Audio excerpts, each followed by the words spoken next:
Det lyder som om, han står til halvleg. Ja, det er godt da. Det var ved at være tæt på, tror jeg. Ja. Jeg var egentlig flittig med først.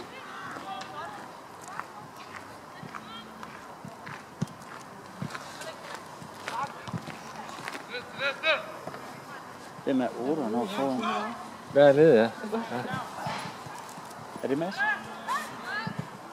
Det er det sgu. Er det Mads, er det? Ja. Jeg kan bare ikke forstå, hvad han lavede hele dagen.